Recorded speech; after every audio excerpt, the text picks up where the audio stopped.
This video is brought to you by AKSIAS.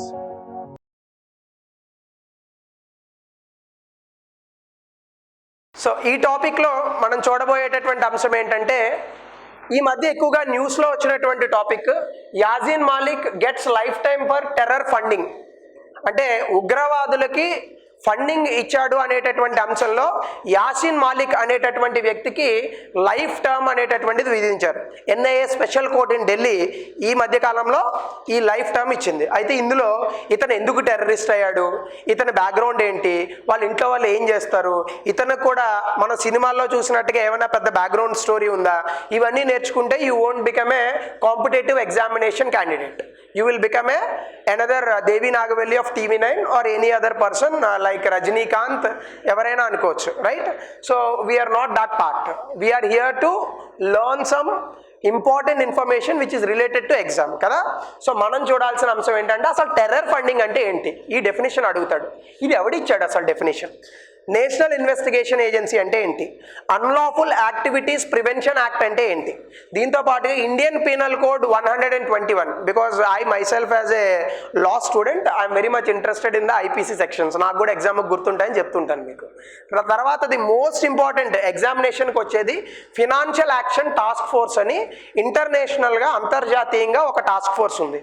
ఈ financial action task force అంటే ఏంటి, ఇవి కనుక మనం చూస్తే ఈ మొత్తం ఇష్యూలోంచి మన ఎగ్జామినేషన్ కోసం కావాల్సినటువంటి అంశాలని తీసుకోవచ్చు.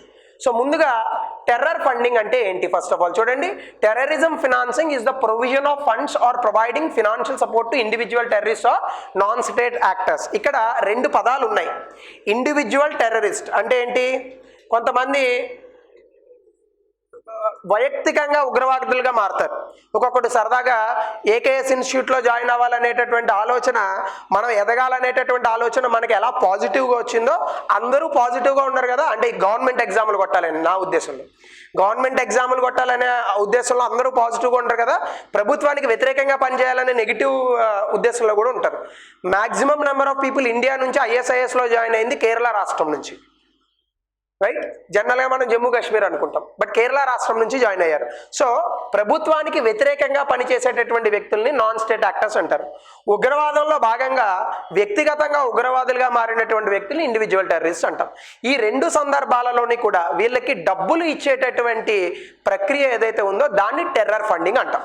అంటే ఉగ్రవాదాన్ని ప్రోత్సహించే విధంగా వాళ్ళకి డబ్బులు ఇవ్వడం, this is called terror funding. అయితే మీరు ఇలా రాస్తే ఎగ్జామ్లో సరిపోద్ది కదా, ఇవన్నీ కూడా ఎట్లా ఉన్నాయి, సాధారణంగా ఇచ్చే నిర్వచనాల్లో ఉన్నాయి.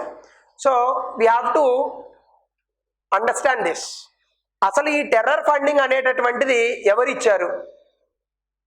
ఓకే, అది కూడా నేను చెప్తాను. యునైటెడ్ నేషన్స్ అనేటటువంటి ఒక సంస్థ ఇస్తుంది, యూఏపీఏలో వచ్చినప్పుడు చెప్తాను.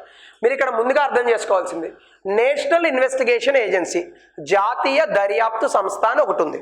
2008 ప్రాంతంలో మీ అందరికీ తెలుసో తెలీదో మనకి పార్లమెంట్ పైన అటాక్ జరిగింది. అంటే ఇది వచ్చిన చట్టం 2008 అండి. ఓకే, పార్లమెంట్ పైన ఒక అటాక్ జరిగింది తెలుసా.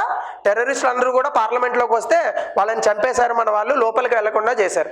ఆ తర్వాత వచ్చినటువంటి ఒక చట్టం, అంటే ఉగ్రవాదాన్ని ఎదుర్కొనేందుకు గాను 2008లో మనం ఒక చట్టాన్ని తీసుకొచ్చాం. అదే NIA act, national investigation agency act.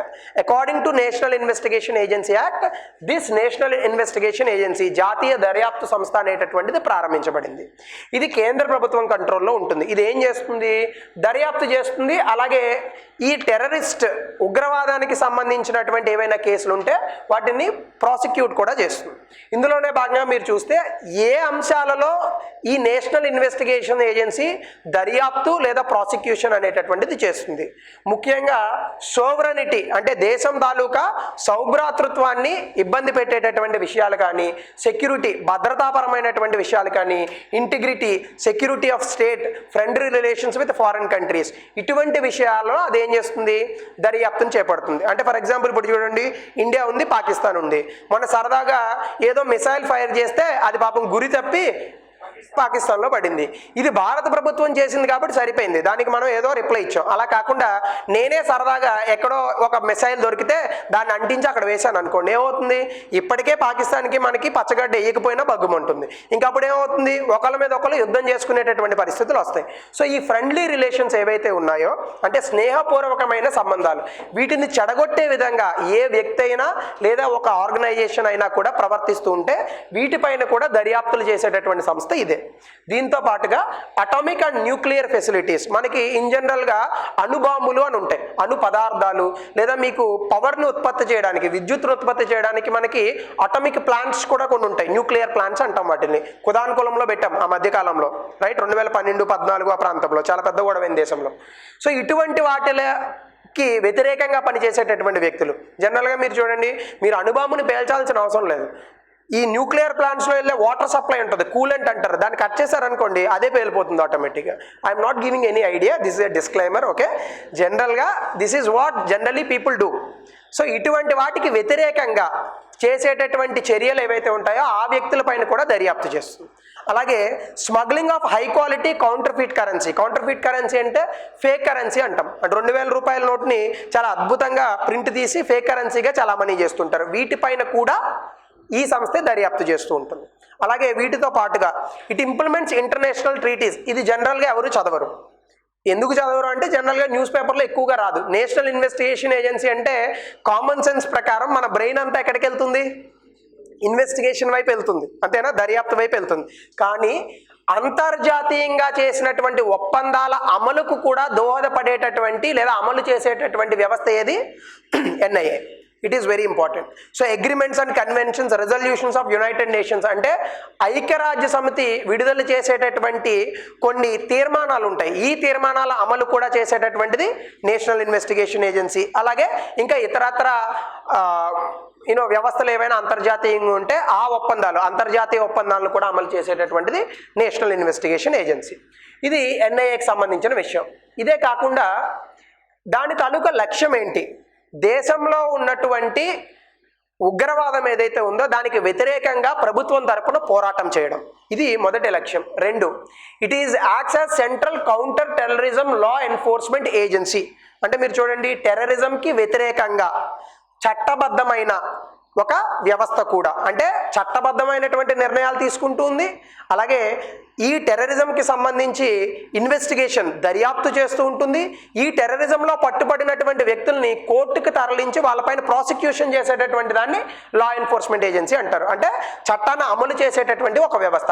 ఆ లక్ష్యం కూడా లేదా ఆ విధి కూడా ఎవరిది? నేషనల్ ఇన్వెస్టిగేషన్ ఏజెన్సీది. దీంతో పాటుగా దీని హెడ్ క్వార్టర్స్ ఎక్కడ ఉందని అడగచ్చు. న్యూఢిల్లీ. దీనికి కొన్ని బ్రాంచ్ హెడ్ క్వార్టర్స్ కూడా ఉన్నాయి. ఎక్కడ?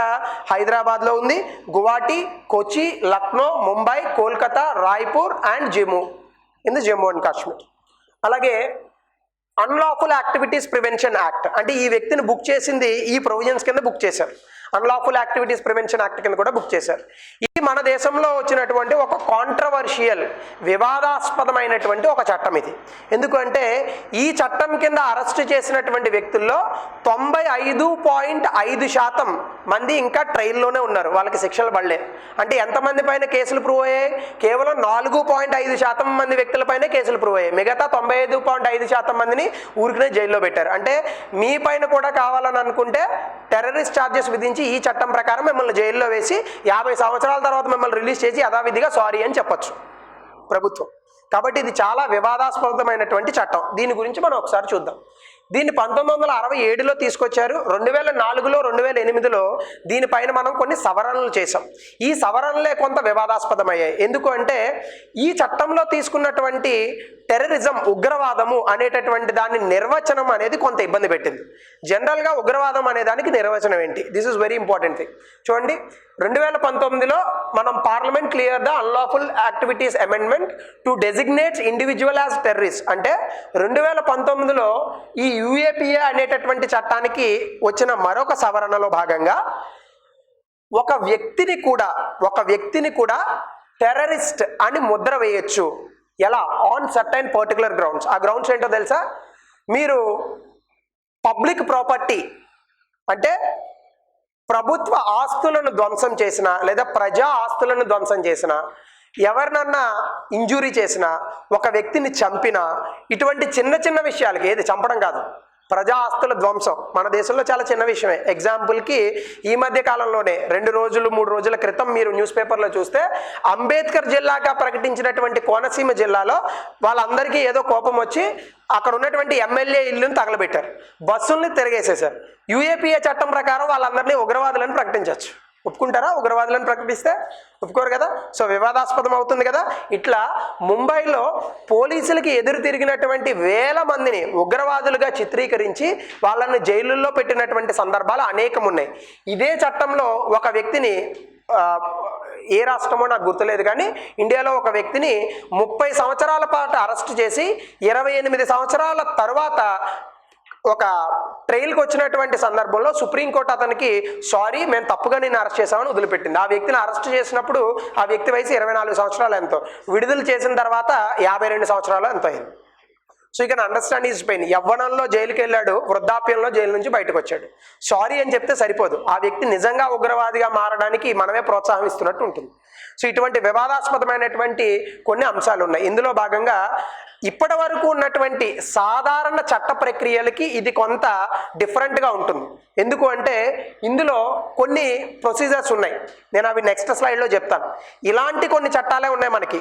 పోటా టాడా కేసు మీకు ఈజీగా అర్థం అవ్వాలని అనుకుంటే మీకు సినిమా భాష బాగా అర్థమవుతుంది కాబట్టి, బిజినెస్ మ్యాన్ అనేటటువంటి సినిమాలో మహేష్ బాబు గారు ఏదో ఒక కారులో 2 వ్యక్తులు వస్తూ ఉంటే వాళ్ళని దెబ్బ కొట్టి బయటికి పిలిస్తే వాడు ఏదో పేరు చెప్తాడు, సయ్యద్ అనో ఇంకోటో చెప్తే రా అని చెప్పి ఒక పోలీస్ స్టేషన్కి తీసుకెళ్ళి, అక్కడ మీ అందరికీ తెలుసు కదా, నేను చెప్పాల్సిన అవసరం లేదు, రైట్? సో అప్పుడు ఇది టాడా కేసే బాయ్ అంటాడు ఎవరు, అక్కడ ఉన్నటువంటి బండ్ల గణేష్. సో వెంటనే వీళ్ళు ఒక 30,000 రూపాయలు ఇస్తారు. అంటే టాడా యాక్ట్ అంటే అంత భయం అందరికీ. ఎందుకు? ఈ పోటా లేదా టాడా అంటే terrorist and disruptive activities prevention act, prevention of terrorism act, లేదని అనుకుంటే యూఏపీఏ యాక్ట్, వీటి కింద అరెస్ట్ అయితే వాటి నుంచి బయటపడాలంటే ఒక జీవితకాలం పడుతుంది. సో కాబట్టి ఇటువంటి వాటికి దూరంగా ఉండడం చాలా బెటర్. ఫార్చునేట్లీ తెలంగాణలో యూఏపీఏ టాడా పోటా అనేటటువంటి యాక్ట్స్ ఎప్పుడు కూడా ఇంప్లిమెంట్ చేయలే. సో అది ఒక పాజిటివ్ థింగ్. ఎందుకంటే హైదరాబాద్లో ఎప్పుడు కూడా ఎక్కడ ఉగ్రవాదం జరిగినా ఇక్కడ మూలాలు ఉన్నాయని చెప్పి నేషనల్ ఇన్వెస్టిగేషన్ ఏజెన్సీ, దర్యాప్తు సంస్థ ఎప్పుడు చెప్తూ ఉంటుంది. సో ఆ పర్టికులర్ కంటెక్స్ట్లో మనం ఏదో నిలబడి చూసామనుకోండి, బాంబింగ్ పక్కన మనల్ని కూడా తీసుకెళ్లారనుకోండి, how difficult it is for anybody, right? So ఇది విషయం. అయితే ఇందులో భాగంగా కాంట్రవర్సీస్ ఏంటి? ఇది కాంట్రవర్సీస్. నేను ఇందాక మీకు చెప్పినట్టుగా అసలు టెర్రరిజం అనేటటువంటి దానికి నిర్వచనం ఏంటి? ఐక్యరాజ్య సమితి స్పెషల్ రిపోర్టర్ అనేటటువంటి హ్యూమన్ రైట్స్ అండ్ ఫండమెంటల్ ఫ్రీడమ్స్కి సంబంధించినటువంటి ఒక పర్టికులర్ కంటెక్స్ట్లో దీనికి ఒక నిర్వచనం ఇవ్వడం జరిగింది. నిర్వచనం ఏంటి? మీకు ఇన్ జనరల్గా ఇది గుర్తుపెట్టుకోవాలి. మీరు ఎగ్జామ్లో రాయాలని అనుకున్న ఈ నిర్వచనాన్ని చాలా కూలంకషంగా రాయాల్సి ఉంటుంది. టెర్రరిజం అంటే మీకు ఎప్పుడు కూడా అందులో 3 ఎలిమెంట్స్ ఉండాలి. ఏముండాలి? 3 ఎలిమెంట్స్ ఉండాలి, మ్యాండేటరీ ఎలిమెంట్స్ తప్పనిసరిగా. ఒకటేంటి? వాళ్ళు వాడేటటువంటి మీన్స్ ఏదైతే ఉందో that must be deadly. Means అంటే వాళ్ళు ఏ మార్గాన్ని ఎంచుకున్నారో ఆ మార్గం అనేటటువంటిది ఇట్ షుడ్ బి డెడ్లీ. అంటే బాంబులు కావచ్చు, లేదని అనుకుంటే గన్స్ కావచ్చు, లేదని అనుకుంటే వేరే వెపన్స్ ఏవైనా కావచ్చు, ట్రక్కుల కింద బాంబులు పెట్టచ్చు, ఎనీథింగ్ డెడ్లీ మీన్స్ ఉండాలి. 2, దీని తాలూకా ఇంటెంట్ అంటే వాళ్ళ తాలూకా ఉద్దేశం ఏంటి, ఆ ఉగ్రవాద చర్య వెనకాల ఉన్నటువంటి ఉద్దేశం ఏంటి, లేదా ఆ చర్య వెనకాల ఉన్నటువంటి ఉద్దేశం ఏంటి. ఉద్దేశం ఏమవ్వాలా? వ్యక్తుల మనసుల్లో భయాన్ని పుట్టించాలి, అలాగే అక్కడ ఉన్నటువంటి జనాభా ఏదైతే ఉందో దాన్ని చంపేటటువంటి ప్రయత్నం చేయాలి. ఫస్ట్ ఆఫ్ ఆల్ వ్యక్తుల మనసుల్లో ఒక భయాన్ని ఉత్పన్నం చేయాలి, ఇది 1. 2, అలాగే ఒక ప్రభుత్వాన్ని ఇబ్బంది పెట్టేటట్టుగా ఉండాలి. అలాగే వాళ్ళ తాలూకా లక్ష్యం ఏమవ్వాలి? ఐడియాలజికల్ గోల్ అంటే వ్యక్తుల మనోభావాలకి సంబంధించి, వాళ్ళ తాలూకా ఇతరత్ర ఫిలాసఫీలకి సంబంధించి, వాళ్ళకున్నటువంటి భావ స్వేచ్ఛలకు సంబంధించి దానిపైన దెబ్బ కొట్టాలి. అంటే ఎట్లా? ఫర్ ఎగ్జాంపుల్ మీరు చూడండి, జిహాద్ అనేటటువంటి ఒక పదం ఉంది. ఇదేంటి? It is an ideological fight. జిహాద్ అనేటటువంటి పదం ఏంటి? పవిత్ర యుద్ధం అంటారు. అంటే దాని అర్థం ఏంటి? వాళ్ళు ఇంటర్ప్రెట్ చేసిన తప్పు. అకార్డింగ్ టు ఖురాన్ జిహాద్ అంటే ఇంటర్నల్ వార్. మీరు చదవండి, I have read Quran. So ఖురాన్లో మీకు జిహాద్ అంటే ఏముంటుందంటే ఇంటర్నల్ వార్ అని ఉంటుంది. మనిషికి ఎప్పుడు కూడా కొన్ని శత్రువులు ఉంటారు లోపల, ఏదో మదము, మాత్సల్యము, కామము ఇట్లాంటివి చెప్తారు కదా మహాభారతంలో కూడా. వీటిపైన మనం చేసేటటువంటి యుద్ధాన్ని వాళ్ళ భాషలో జిహాద్ అంటారు. దాన్ని పవిత్ర యుద్ధం అని పేరు. కానీ ఇప్పుడు ఉన్నటువంటి వ్యక్తులు దీనికి ఇచ్చిన నిర్వచనాన్ని ఎట్లా మార్చారు? 2 మతాల మధ్య ఉన్నటువంటి ఫైట్గా మార్చారు. అంటే Islam versus Christianity, Islam versus Hinduism, anything. So ideological goal అంటే ఇక్కడ 3 అంశాలను పరిగణనలో తీసుకోవాలి. ఏ మీన్స్ వాడుతున్నారు, వాళ్ళ ఉద్దేశం ఏంటి, వాళ్ళ లక్ష్యం ఏంటి. ఇప్పుడు దీనికి మనం ఇచ్చినటువంటి ఎబ్రివేషన్ ఏమిచ్చాం, ఇది తీసుకోకుండా ఒక వ్యక్తిని గాయపరిచిన యూఏపీ యాక్ట్ ప్రకారం ప్రభుత్వ ఆస్తులను ధ్వంసం చేసిన టెర్రరిస్ట్ అనొచ్చు. ఎంత నేరో డెఫినేషన్ అది. ప్రభుత్వ ఆస్తులను ధ్వంసం చేయడం అంటే రోడ్డు మీద వెళ్తూ ఫర్ ఎగ్జాంపుల్ మనం ఏదో డిసెంట్లో భాగంగా మొన్న కోనసీమలో చేసినట్టుగా ఏదో ఒక చిన్నది పెడితే వాళ్ళందరూ టెర్రరిస్ట్లా. కోనసీమలో ఉన్న వాళ్ళని టెర్రరిస్టులు అంటే ఇంకా దేశంలో ఉన్న వాళ్ళందరూ టెర్రరిస్టులే అవుతారు, రైట్. సో ఇది విషయం. This is what you have to right in the exam. అలాగే దీనికి సంబంధించి సెక్షన్ 43 క్లాజ్ డి క్లాజ్ 5 ఎందులో ఇది యూఏపీఏ 1967 చట్టం. ఈ సెక్షన్ 43 క్లాజ్ డి క్లాజ్ 5 ప్రకారం డినయల్ ఆఫ్ బెయిల్ ఉంటుంది. బెయిల్ అనేటువంటిది రాదు. అంటే మీరు ఉగ్రవాది కాకపోయినా మీరేదో మీ పని చేసుకుంటూ పక్కన సమోసా బండి దగ్గర సమోసా తింటుంటే అక్కడ బాంబు వేలింది, మిమ్మల్ని తీసుకెళ్లి జైల్లో వేశారు. భయ్యా నేను సమోసా తినడానికి వచ్చానని మీరు చెప్పారు, ఒప్పుకోరు. మిమ్మల్ని ఆ కేసులో బుక్ చేసిన తర్వాత బెయిల్ కూడా దొరకదు. కానీ ఈ మధ్యకాలంలో ఒక హైకోర్టు ఏం చేసిందంటే బెయిల్ అనేటటువంటిది ఇచ్చింది. అసలు ఈ చట్టానికి వ్యతిరేకంగా చేశారు కాబట్టి యూఏపీఏ అనేటటువంటి చట్టం unlawful prevention unlawful activities prevention act ఏదైతే ఉందో చట్టబద్ధమైనటువంటి కార్యకలాపాలను నిరోధించేటటువంటి చట్టం. ఓకే, చట్టబద్ధం కాని కార్యకలాపాలను. సో ఈ చట్టాన్ని అసలు ఇంప్లిమెంట్ చేయొద్దని చెప్పి దేశంలో ఉన్నటువంటి కోర్టులు చాలా సందర్భాల్లో కొన్ని జడ్జిమెంట్స్ ఇచ్చాయి. సో ఇది దీనికి సంబంధించినటువంటి విషయం. సెక్షన్ 121 ఆఫ్ ఐపీసీ సెక్షన్ అంటే ఇండియన్ పీనల్ కోడ్ 121 ప్రకారం అదే చెప్తుంది. మీరు ఏదైనా ఒక యుద్ధం చేయాలని అనుకున్నా, అది ఏ యుద్ధమైనా కావచ్చు, అంతర్యుద్ధం కావచ్చు, బహిరంగంగా యుద్ధం కావచ్చు అని అనుకోమాకండి. ప్రభుత్వం పైన మీరు చేసేటటువంటి బహిరంగ యుద్ధం ఏదైతే ఉందో దీన్ని టెర్రరిజం అని చెప్పి సెక్షన్ 121 ఆఫ్ ఐపీసీ నిర్వచిస్తుంది. సో మనం ఇక్కడ 3 చూసాం, NIA, UAPA, section 121 of IPC. ఈ మూడిటిని మీరు సమగ్రంగా రాస్తే ఎగ్జామ్లో సో డెఫినెట్గా మీకు మంచి మార్క్స్ వస్తాయి. దీంతో పాటుగా ఫినాన్షియల్ యాక్షన్ టాస్క్ ఫోర్స్ అంటే ఏంటి, ఇప్పుడు ఇందాక మనం టెర్రరిస్ట్ ఫండింగ్ అనుకున్నాం కదా, ప్రపంచంలో ఉన్నటువంటి ఏ ఏ దేశాలు ఈ టెర్రరిస్ట్ ఫండింగ్ అనేటటువంటివి చేస్తున్నాయి అనే దానిపైన నివేదిక ఇచ్చేటటువంటి ఒక అంతర్జాతీయ విధానము సంస్థ, ఇదే financial action task force. It is an inter governmental body established in 1989 during the G7 summit. G7 దేశాలని ఉంటాయి, మీకు బాగా అభివృద్ధి చెందిన దేశాలు ఉంటాయి, ఇండియా అందులో భాగం కాదు. ఈ G7 సమ్మిట్లో 1989లో ఇంటర్ గవర్నమెంటల్ బాడీ అంటే కొన్ని దేశాలు అన్నీ కలిసి ఈ particular financial action task force అనేటటువంటి దాన్ని ప్రారంభించాయి. ఇది ఏం చేస్తుంది, అన్ని దేశాల్లోని ఒక దర్యాప్తులు చేస్తుంది. ఆ దేశాల నుంచి వివరాలను సేకరించి ఇంకా ఇతర మార్గాల ద్వారా ఏ దేశం టెర్రరిస్ట్ ఫండింగ్ ఇస్తుందనేది చెప్తుంది. సో అందులో భాగంగా మీరు చూస్తే దీని ఆబ్జెక్టివ్స్ చూడండి, to set standards and promote effective implementation of legal, regulatory and operational measures. అంటే ఈ ఉగ్రవాదానికి ఇచ్చేటటువంటి ఫండింగ్కి సంబంధించి ప్రతి దేశము కూడా లీగల్ చట్టబద్ధమైన అలాగే రెగ్యులేటరీ అండ్ ఆపరేషనల్ మెజర్స్ నిర్వహణ చర్యలు కొన్ని తీసుకోవాలి. అంటే ఎట్లా, ఇప్పుడు ఇండియా ఉంది, ఇండియా నుంచి ఏ టెర్రరిస్ట్ ఆర్గనైజేషన్స్కి ఉగ్రవాద సంస్థలకి ఫండింగ్ వెళ్ళకూడదు, ఇక్కడ నుంచి ఎవరన్నా ఫండింగ్లు చేస్తే వాళ్ళపైన నిఘా పెట్టాలి. ఇటువంటి కొన్ని చర్యలు చట్టబద్ధంగా తీసుకోవాల్సి ఉంటుంది. ఈ చట్టబద్ధంగా తీసుకున్నటువంటి చర్యల్ని ఆ ప్రభుత్వాలు అమలు చేస్తున్నాయా లేదా అనే అంశాన్ని ఇది చూస్తుంది. అందుకే చూడండి మీకు ఇక్కడ అదే రాశాను, లీగల్ చట్టబద్ధమైన, రెగ్యులేటరీ అండ్ ఆపరేషనల్ మెజర్స్ అంటే నిబంధనలు మరియు నిర్వహణ చర్యలకు సంబంధించి ఇవన్నీ కూడా అమలయ్యేటట్టుగా, సమర్థవంతంగా అమలయ్యేటట్టుగా ఈ సంస్థ జాగ్రత్తలు తీసుకుంటుంది. అంటే ప్రపంచ దేశాల్లో అమలు చేస్తున్నారా లేదా అది చూస్తుంది. 2, దీని సెక్రటేరియట్ ఎక్కడ ఉంది, ఓఈసీడీ అని మనకు ఒకటి ఉంది, ఓసీడీ కాదే OECD, organisation for economic cooperation and developed countries అని చెప్పి అదొక సంస్థ. దాని హెడ్ క్వార్టర్స్ ప్యారిస్లో ఉంది. ఆ ప్యారిస్లోనే ఈ సంస్థ తాలూకా హెడ్ క్వార్టర్స్ కూడా ఉంది. ఏదైనా క్వశ్చన్ అడగచ్చు. ఇందులో భాగంగా జనరల్గా FATF అనేది 2 లిస్టులు ఇస్తుంది. ఒకటి grey list, back list. So ఈ గ్రే లిస్ట్, బ్యాక్ లిస్ట్కి సంబంధించి ఈ మధ్యకాలంలో పాకిస్తాన్ని గ్రే లిస్ట్లో చూపించింది. జనరల్గా ఈ మొత్తం FATFలో 39 మెంబర్స్ ఉంటారు, 37 దేశాలు, మరో 2 ఆర్గనైజేషన్స్ ఉన్నాయి, రైట్. మొత్తం 39 మెంబర్స్ సభ్యత్వం ఉన్నటువంటి ఎంటిటీస్. ఇండియా ఒక మెంబరు. FATFలో 2 లిస్టులు ఉంటాయి. గ్రే లిస్ట్ అంటే వీళ్ళు ఇంకా ఉగ్రవాదాన్ని ప్రోత్సహిస్తున్నటువంటి దేశాలు.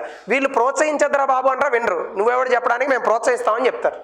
వాళ్ళు బ్లాక్ లిస్ట్లోకి వస్తారు. గ్రే లిస్ట్ అంటే ఏంటి? ప్రభుత్వం పాపం ఏం చేయదు, కానీ ప్రభుత్వానికి తెలియకుండా చాలా ఉగ్రవాద సంస్థలు ఆ పర్టికులర్ ప్రాంతం నుంచి లేదా దేశం నుంచి ఆపరేట్ అవుతూ ఉంటాయి. అంటే ఇప్పుడు పాకిస్తాన్ ఏం చెప్తుంది? పాకిస్తాన్ గ్రే లిస్ట్లో ఉంది. పాకిస్తాన్ ఏమంటుంది? మా ప్రభుత్వం అసలు ఉగ్రవాద సంస్థలకు హెల్ప్ చేయట్లేదు అంటుంది.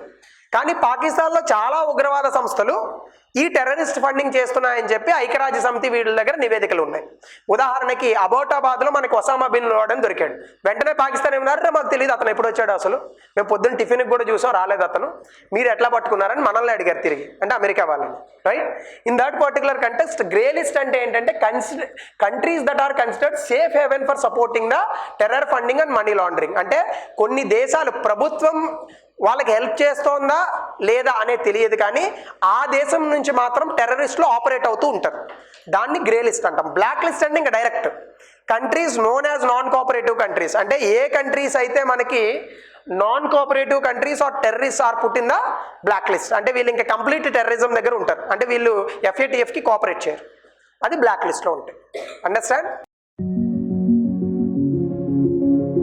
This video is brought to you by AKSIAS.